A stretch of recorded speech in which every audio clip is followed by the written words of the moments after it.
এতই যদি বিশ্বাস করেন বিগত নির্বাচনে যান নাই কেন? তার মানে আপনি এখন দেখতেছেন আমার মাঠে কেউ নাই। চাঁদাবাজে ভর্তি, ওরা এমনি ফেল মারার কথা তো।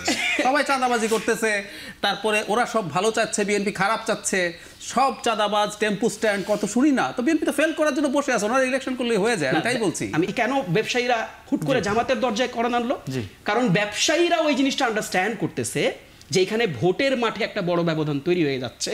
রাজ্জাকি ভাই আপনার কাছে যেটি বলছিল ডক্টর জাহিদ ভাই, বিএনপির উদ্ধৃতি দিয়ে বলছিল যে বিএনপি মানবে না, বিএনপির হেডম আছে, তার কথা না এটি সে সামগ্রিকভাবে বলছিল। যেটি ভোট, হ্যাঁ, যেটি ভোটের মাধ্যমে মিথ্যে ভেঙে দেওয়া যায় সেটি কেন মানছে না জামাত বা অন্যান্য দলগুলো, সেটি কেন যাচ্ছে? ঠিকই আছে জাহিদ ভাই যে কথাটা বলছে সেটা, কিন্তু আমরা যে ভোটের কথাটা বলছি সেটা প্রচলিত যে ভোটের সিস্টেম, তার উপর তার আলোকেই উনি বলছেন। আমাদের যে ভোটের যে ধারাবাহিকতা আমরা যেভাবে করি, এবং আপনি একটা জিনিস মাথায় রাখেন যে বাংলাদেশে কিন্তু দুটো দলই আছে, যে একটা দল ক্ষমতায় থাকলে আর একটা দল শক্তভাবে বিরোধী দলে যেতে পারে, সেটা হলো আওয়ামী লীগ আর বিএনপি। এছাড়া দেয়ার ইজ নো সেকেন্ড। আমরা তাই দেখেছি গত 53-54 বছর, এখন পর্যন্ত নাই। এখন আমরা যে অতীতে যে নির্বাচনগুলো করছি, শেখ হাসিনা ডায়লগ দিতে কীরকম, নির্বাচন করবো কি আসলে আসলো, না আসলে না আসলো, কিছু আসে যায় না। আমরা এবারও এমন কথা শুনতেছি, শক্ত বিরোধী দল যদি না থাকে আমাদের করণীয় কি আছে? বাট রেসপন্সিবল গণতান্ত্রিক পার্টি, বাট রেসপন্সিবল, যিনি গণতন্ত্রে বিশ্বাসী, যিনি রাষ্ট্রকে নিয়ে চিন্তা করেন, যে শক্ত বিরোধী দল থাকলে যেটা হয়, শক্ত বিরোধী দল থাকতে আমার বাসায় রোহিঙ্গা প্রবেশ করতো না। কেন করতো না? রোহিঙ্গাকে যখন আমি বাধা দিতাম সরকার, তখন সরকার আসলে বলতো যে বিরোধী দলকে জিজ্ঞেস করো। শক্ত বিরোধী দলকে তারা বলতো যে না, আমার দেশে নিব না। তখন সরকার বলতো দুই দল মিলে আমরা গোটা জনগোষ্ঠী, কাজী রোহিঙ্গা নিব না, পারতো না। শক্ত বিরোধী দল না থাকলে যেটা হয়।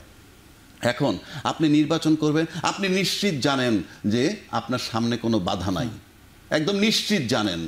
তাই সেই পুরনো যে প্রশাসন, তাদের অধীনে আপনি নির্বাচন করতে চাচ্ছেন, লেভেল প্লেইং ফিল্ড আছে বলে আপনি বিশ্বাস করেন। এতই যদি বিশ্বাস করেন বিগত নির্বাচনে যান নাই কেন? কথার কথা বলছি। তার মানে আপনি এখন দেখতেছেন আমার মাঠে কেউ নাই। আজকে যদি আবার ইনক্লুসিভ নির্বাচন দিয়ে দেওয়া হয়, এই বিচার আচার সংস্কার সব বাদ দিয়ে দেন, আবার নির্বাচন দিয়ে দেন, ইনক্লুসিভ নির্বাচন, অনেকেরই টনক নড়বে।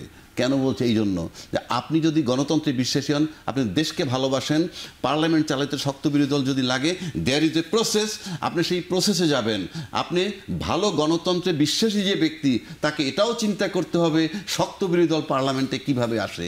কাজে আপনি এটা বললে পরে কি হয়, এটা একটা সহজ কথা, কিন্তু আপনি দায়িত্ব ভরে যাচ্ছে না কেন জামাত বা অন্যান্য দলগুলো? সেটাই তো বলছি আপনাকে, সেটার জন্য প্রক্রিয়া আছে, অলরেডি আলোচনায় আছে। শক্ত বিরোধী দল আর ফর্মুলাটাই হইলো আনুপাতিক হারে যান। সমস্যাটা কোথায় আপনার? আপনি তো জিতবেনই, কিন্তু আগের ধারায় গেলে সমস্যাটা কোথায়? আগের সিস্টেমে গেলে সমস্যা। আগের সিস্টেমে গেলে ওই যে 2 লাখ ভোট আছে, উনি 1,01,000 পাইছে, আমি 99,000 পাইছি, আমি আউট। কিন্তু এই সিস্টেম কি আছে পৃথিবীর খুব বেশি কোনো দেশে? পৃথিবীর 70-80টা দেশে আছে। এই নিম্নকক্ষে আপনি অন্য দেশ টানেন কেন? আমার দেশের প্রবলেমটা ভাবেন যে আমার শক্ত বিরোধী দল দরকার, সেটার জন্য যা করা দরকার সেটা আমরা ভাববো, যদি আমরা রাষ্ট্র নিয়ে ভাবি। আপনি রাষ্ট্র নিয়ে না ভাবলে দল নিয়ে ভাবলে তো ভাববেন। তাহলে আপনি এই যে বিএনপিকে ছাড় না দেওয়ার মনোভাবের বিষয়ে কথা বলছিলেন। দেখেন এখানে মানে জাহিদ ভাই খুবই চমৎকার একটা কথা বলছে যে এই মিথটাকে আপনারা মানে কেন ইলেকশনে এসে ভেঙে দিচ্ছেন না। দেখেন এটা একটা শুভঙ্করের ফাঁকির মতন।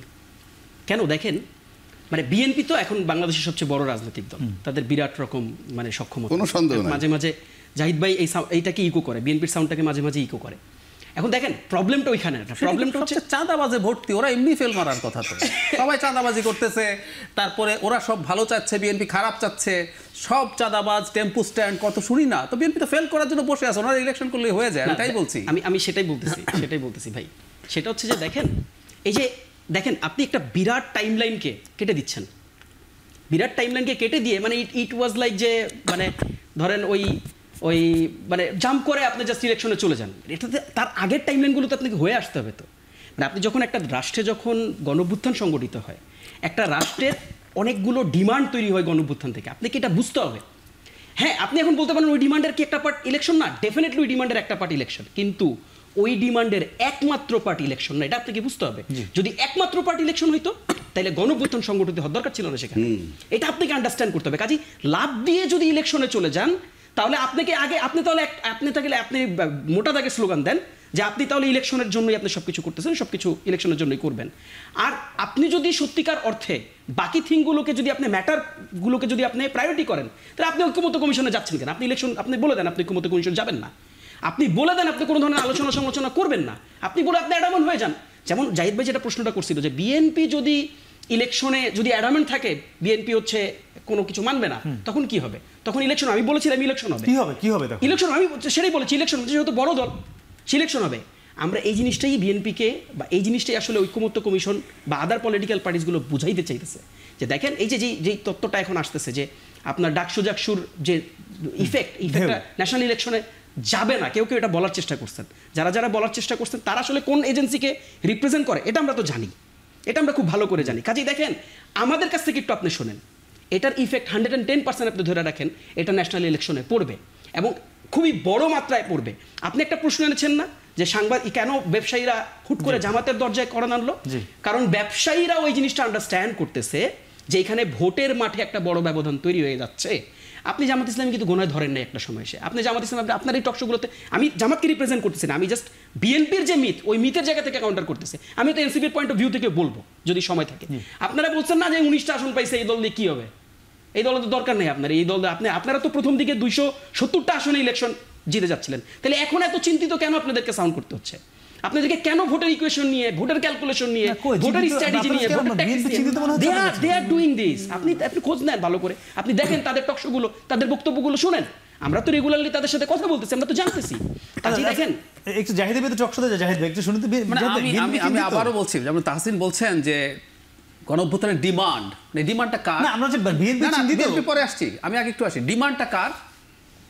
জনগণের নাকি এনসিপির? জনগণের, জামাতের। আচ্ছা জনগণ, আবার যদি জনগণের, যদি সেই পুরনো প্রশ্ন, আমি কিন্তু পুরোনো একই গানই গাইবো আবার, তাহসিনের জবাব হলো না আমার পছন্দ। ডিমান্ড যদি জনগণের থাকে, জনগণের কাছে যান না কেন? আমি রিপিটিং, আপনি বিএনপি কিভাবে আবার শেখ হাসিনা হইতে চাইতেছে সেই জিনিস আপনি খুব সুন্দরভাবে জনগণের কাছে নিয়ে যেতে পারেন না? কিন্তু জনগণকে আবার সে রক্ত দিবে না, রক্ত দিবে না, ভোট দিবে এবার। একটু খেয়াল করেন এই নির্বাচনে বিএনপি শেখ হাসিনা হইতে চায়। মনে হয় সংস্কার ছাড়া ভোট হলে কি মানে আইনশৃঙ্খলা ঠিক থাকবে, সহিংসতা হবে না মনে হয়? ডাকসু এগুলোতে ভোট হয় নাই।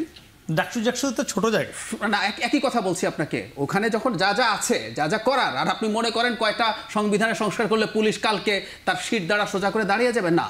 আমাদের কিছু প্রবলেম আছে, মিলিটারি সহ ভোটটা ভালো হবে এবং ডক্টর ইউনূসের সরকার কারো পক্ষপাতিত্ব করবে না। আমি তাহসিনের সামনে বলে রাখি, ডক্টর ইউনূসের কিন্তু এনসিপির প্রতি বায়াস আছে বলে আমি বিশ্বাস করি, সেটা অন্য আলোচনা, ও ডিসএগ্রি করতে পারে, কিন্তু উনি এনসিপির কাউকে জেতানোর জন্য চেষ্টা করবেন, ট্রিক করবেন আমি মনে করি না। বায়াস আছে আবার উল্লেখ করবে না, খুব স্বাভাবিক।